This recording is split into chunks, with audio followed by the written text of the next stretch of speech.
Good morning. I'm just blow drying my beard right now. I just trimmed it all up. How's everybody doing on this beautiful Sunday morning? I'm Minister Buck Stallion, recently ordained for a second time.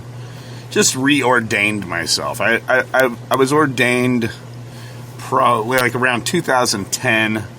So it's, 12 years. I mean, I didn't pay for the certificate or anything last time. So I didn't even know if it was actually real. But luckily I didn't have to ordain any weddings or anything. But I had a wedding that I was going to do this last Wednesday. And I jokingly called them the morning before or the night before to make sure they didn't get cold feet. And they got cold feet. But that's okay. Sometimes, here's the thing. Cold feet is an ego thing, and I don't mean like it's an ego thing like you have cold feet because you have an ego. I mean it's a thing like people try to make you feel guilty about making good decisions. You know what I mean? People would rather you rush because they don't care about the actual outcome. They just like if somebody else has to know that you have a decision to make, they would rather you just make it so that you can quit fucking talking about it. So keep that in mind. That's part of why you want to move in silence in a lot of scenarios. Everybody says that it's better to move in silence. My friend Busy Bee actually was just talking about this not too long ago. Well, he posted an Instagram post about it, but it's it's interesting to me that you see the same scenario. It's like, I don't know. In this day and age, you can't even trust your friends to support you. And whenever a lot of us decided to become entertainers, it was because we thought we had a support system. And but as you continue to be an entertainer, as you constantly strive forward to maintain entertainment values and entertainment, it's a lifestyle for us, for those of us that do it, and the thing is there's a lot of people that like what we do. It's not usually our families. Our families will just keep telling us, as soon as we have a little bit of a hiccup in the art world, your family wants you to get a regular job. I have a regular job now, but I only have it because I want it. I don't have it because I have to have it. But I probably could have used it earlier in my artistic career. But that's what really kept pushing me to get more gigs. And it kept pushing me to push my product of me singing even harder, was because I started running out of fans in my own backyard. And so, but the thing is every time I've done what I do, I usually have somebody that I don't know, a total stranger, which, by the way, total strangers are way fucking better than friends and family when it comes to support sometimes. And it's only because it's not your friends and family's fault per se. I mean, sometimes it is because they're just fucking haters. But it's not necessarily their fault that they don't understand because you've chosen the artistic path. But it's also that sometimes they are programmed by society. Sometimes people in your life are only doing what they think they should be doing by thwarting you or nagging you or making you second guess your art. Like, I'll give you an example. Somebody that I, have considered a best friend for a number of years, blocked me on Instagram recently. But, it's okay because he's a little bitch like that. But at the same time, like, if I had regurgitated all the things that all the people had said about him and his tattooing before he became a great tattoo artist, because he is a great tattoo artist, he's got the techniques, he's figured out the how to, the customer service aspect of it, because there's a lot of, obviously you're inking somebody's skin. There's a whole there's a whole thing about that, because it's basically like there's some ink you want to talk people out of getting, and then there's sometimes you want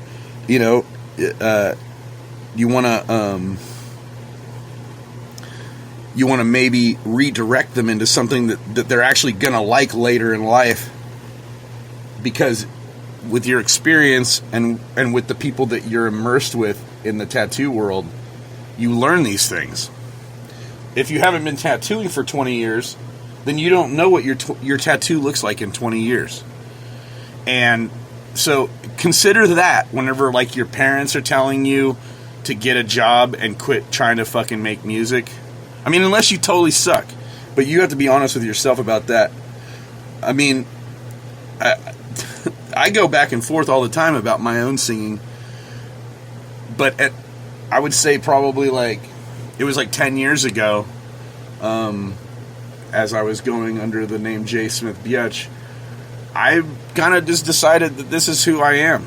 I decided that this is my voice. I decided that this is my soapbox. I decided that this is how I sing. I decided that I was just going to own who I was. And one of the things that I say regularly in my daily life, before I explain anything about why somebody hates me, I'll always say, I've been me my whole life. And what that means is I have endured the personality defects and the response to my personality defects. I'm calling them defects only because I would rather pretend I'm the fucking idiot than make you have to admit that you're the idiot in most scenarios. Now, whenever I see somebody confident that they're not the idiot, that makes me act differently. That'll make me show you your idiotness. Like the other day, there's a lot of ways to respond to people.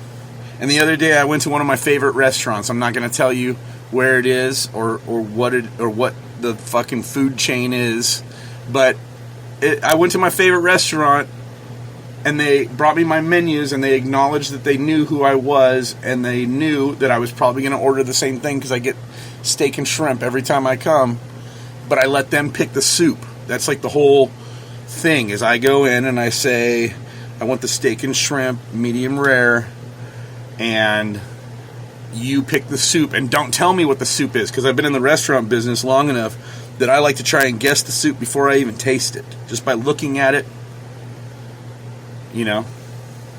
and it's fun. It's just a fun little game that I play. But I went in, they gave me my menu, and they gave us our drinks.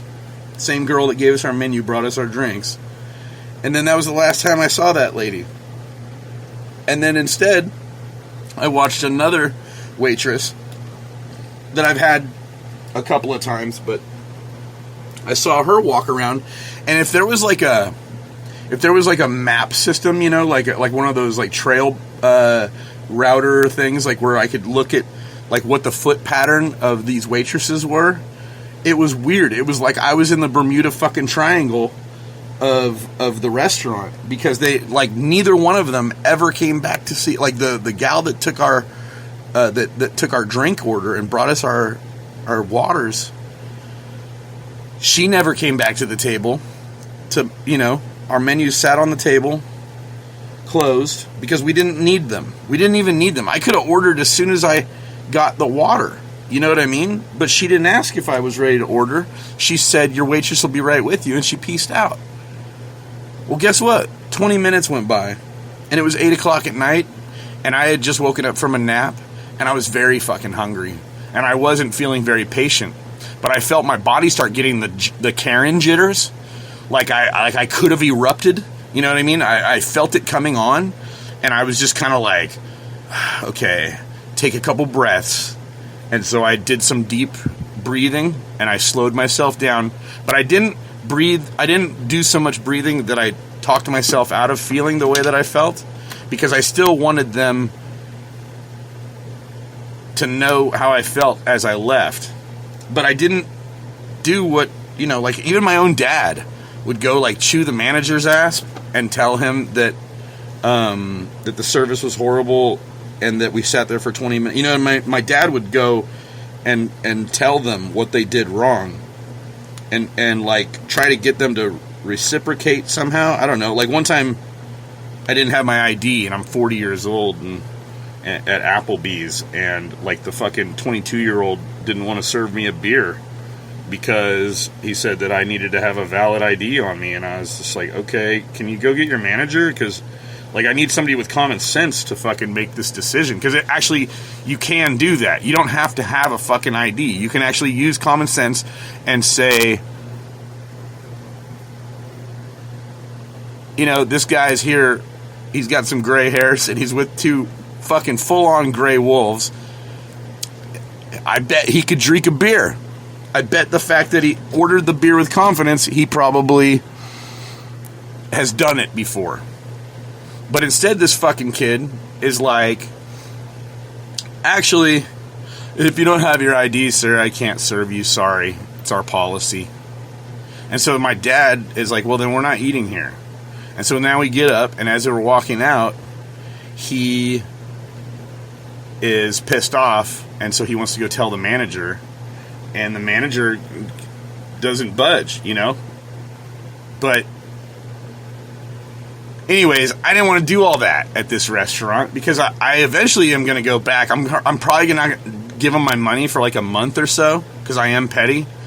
And so it's like, once you've, like, dude, the worst part is that she acknowledged that she knew who I was. Like, she was like almost excited to see us, and then she never came back. She brought us our drinks and then never came back. And so I was just like, all right, well, let's go find some other food, and we'll go have sushi. We'll go spend more money than we were going to, and we'll go have something that's open later. And actually, it's actually a little bit better. Fish is better than steak for you. But so as we're leaving, the girl that brought us our drinks is like, oh, hey, like, why are you out of your seats? Oh, you're both out of your seats. And I'm like, yeah, I guess nobody wanted to take our order tonight, so have a good night. And she was like, oh no. And I felt like her and the other waitress like made contact, like eye contact with each other, because we were both standing right there. But this is what I hate.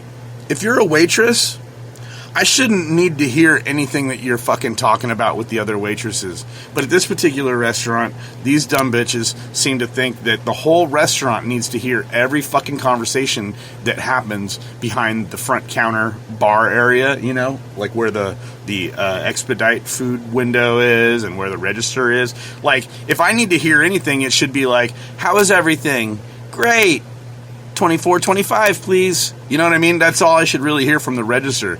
But instead, I hear people bitching about their schedules. I hear people complaining about some other customers. I hear people laughing about regulars. I have now I have them talking to the regulars loud, and now the regulars are talking loud because, you know what I'm saying? Like, I don't know, dude. Like, it's fucking rude, and nobody wants to do that.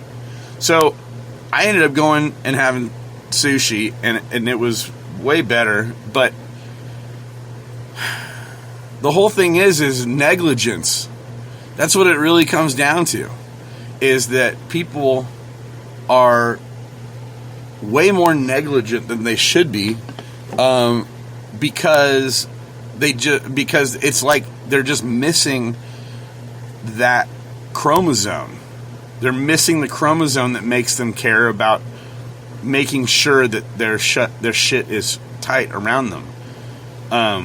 Like when I go to my day job, I try to bring 100% every time. I mean, there's days where I'm dragging ass, but I'll say it out loud. I know myself enough to admit that I'm dragging ass, or whatever. But like if I was a waiter, I only work. Waiters don't work 8-hour shifts. They never have. I mean, actually, okay, I say they never have, but they have whenever I've run restaurants, because I just don't want to hire fucking people, and so we'll, I'll give people full shifts if they, want. But the average restaurant doesn't do a full shift because it's so, it's enduring. It takes a lot of endurance to deal with customers and to bus tables and to carry food and to not fall on your ass because somebody spilled butter, and to deal with people with patience. Even if they are not being kind, you still have to be kind. And really, like, a waiter should be no different than how we all act anyways. I mean, we all should be more courteous. We should all be more acknowledging. We should all be more caring.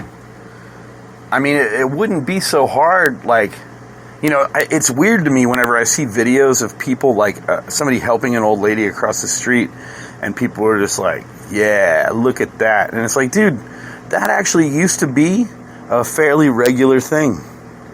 Like, it wasn't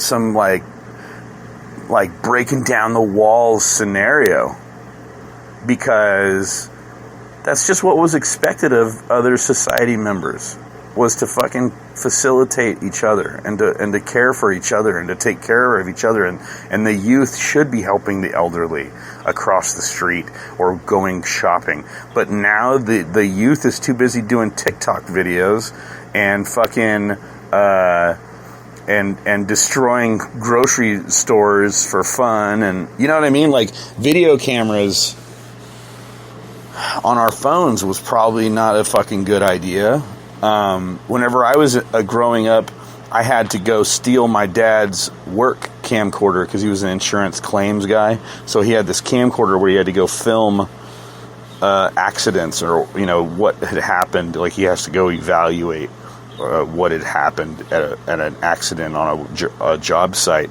And so he would have this huge VHS tape camera that was a work camera, and I just started sneaking it out of the case, making sure I put it back in the case exactly how it was. And one day it just fucking fried. I remember I had it all hooked up to all these computers, and I thought I had figured out how to do something cool, and then I went to hit record, and the thing just fucking started smoking. But anyways, the video camera thing was an intermittent treat. It was like, my parents are gone for the weekend, I'm going to staple a sheet up on the wall, and me and my friends are going to make Ice Ice videos, Ice Ice Baby videos, to show the girls or something. And we try to recreate like a comedy version of Ice Ice Baby. It was pretty funny because none of us knew the words, and so, like, the guy I had being Vanilla Ice, my friend Lorenzo, he just like wore a hat down like a vato, but he wore it so low that you couldn't hardly even see his face, and then he was just like moving his jaw and flipping his hands like he was fucking busting the lyrics.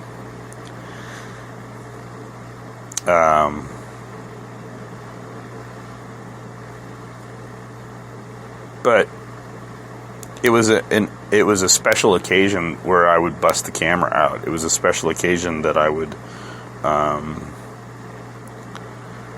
be able to videotape a music video or create a skate video or create a mini movie or, whatever, or a talk show. Like, these were all like intermittent, like, inspirational moments, whereas like now people have this technology in their hand at all times, and all they're doing with it is fucking sharing horrible things.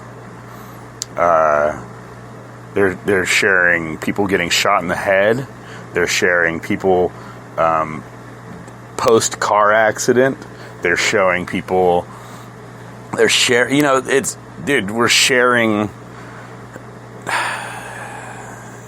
When you share shit all the time, like, it's to the point where I don't even like regular TV right now again. Like, I was kind of getting, back into it whenever Trump was president, because I liked what was happening. I liked the fact that, like, the BLM movement was hilarious to me, because that is no way to be heard. Violence has never been the answer. Like, my generation wasn't happy about war, and we hardly had any war until we were seniors in high school, and then all my friends started fucking dying in Saudi Arabia because of the Bushes. But it's like, the whole time we were saying, man, let's stop war, let's not have war, let's give peace a chance, and I really thought that we were doing that.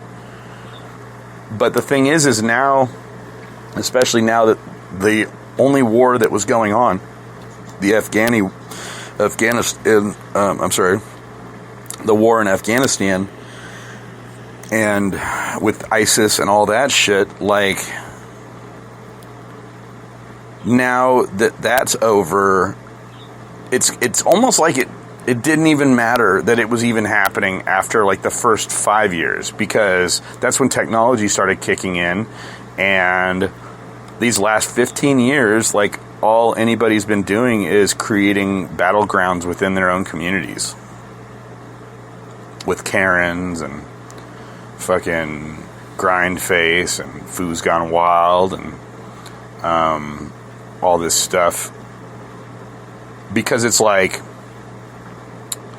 it's a scenario where it's like Elon Musk keeps warning us about technology being evil and how AI could fucking kill us. And I'm pretty sure I was telling my friends this 25 years ago, whenever they invented the fucking robot that hunted chunks of metal and it would consume the metal as fuel. And they said that, in the future it would be cool to have a robot that fueled itself on grass clippings.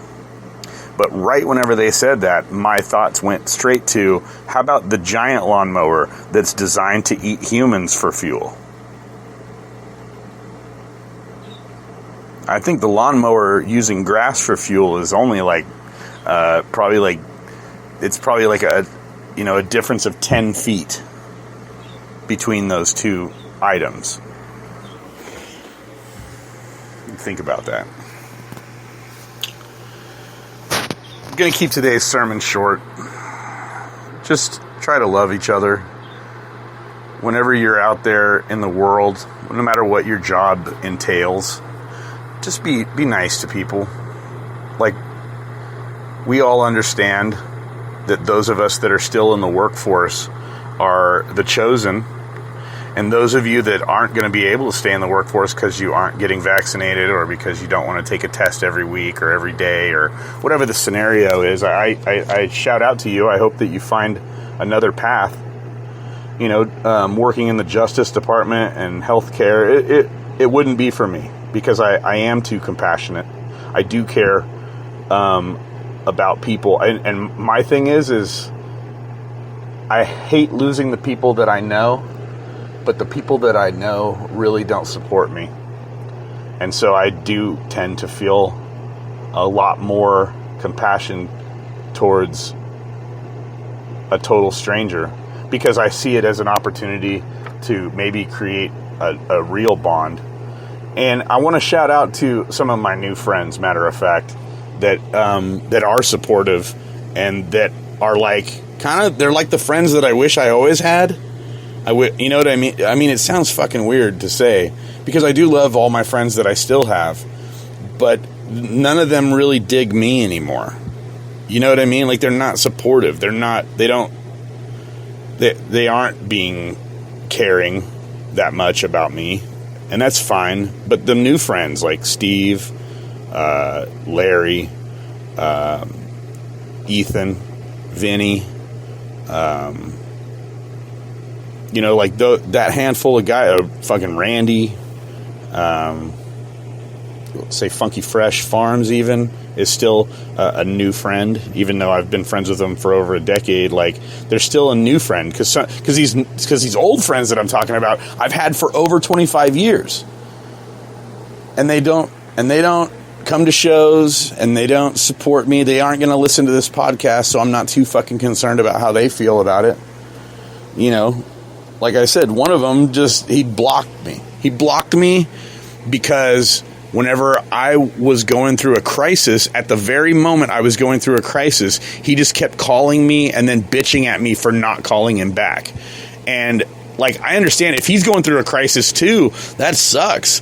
But, like, I'm in the middle of my own crisis, and I kind of explained that, but he just kept trying to drive home the fact that I was being an asshole. And so I was just like, dude, you're just a fucking selfish bitch, dude. And so then that like set him off to the point where he had to block me. But it's like, dude, why can't people own their shit, dude? I know whenever I've been selfish, if I had been selfish, I would fucking, and if he offended me by calling me a selfish bitch and I hung up, like, in a couple of days I would call to check to make sure he was okay. But I don't want to fucking call and check to make sure he's okay now because he blocked me on Instagram. I mean, I can still see him from my other profiles. I have fucking 5 profiles. But from the profile that he fucking blocked me, it was my personal profile, the original Buck Stallion, and that's what he wants. He thinks that he's fucking on, like, some good shit, and I don't think he is, but whatever. That's cool. Fuck off. You know what I mean? Because for that one friend that I've had for over 25 years, and actually for him personally, it's 30 years.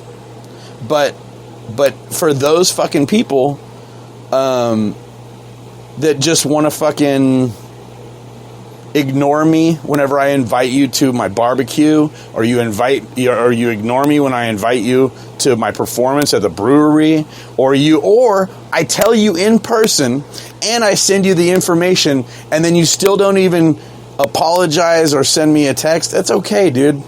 Like, you're going to fall off eventually. You're going to fall off the list of friends eventually. Because, like, you know, if you don't, like, if you can't fucking reciprocate the love that I actually give you, then I don't need to waste my time reciprocating love or giving love to a person that doesn't reciprocate. And that's what's nice about strangers. Is that if I was to fucking give any kind of courtesy, any kind of attention, any kind of fucking prospect of love and nurturing to a total stranger, it has the exact opposite effect than it does on all the friends that I've had for over 20 years. Because they actually see it as authentic. Because they're like, dude, you don't even know me, and you're being fucking cool. And I'm like, yeah. Because realistically, like, I hate everybody for the way they act. I hate everybody for their individuality. I hate everybody for their fucking for their reasoning and for their own process. Because, you know, I hate everybody for how they don't think like me. But I love everybody, and I want good for everybody. Even the people that do me wrong, I want them to fucking grow. If somebody did me wrong, I want them to fucking understand that they did me wrong at some point in their life, so that it becomes a lesson to them, and so that they don't do that to somebody else that actually cares about them. But if you've ever shaken my hand and I pulled you in for a hug, or if I ever fucking told you that it was nice to meet you, or if I ever held the door open for you, I fucking meant that. And it sucks that a lot of you guys don't. Anyways, Buddha bless you, God bless you, Satan bless you. May the great trilogy arise again.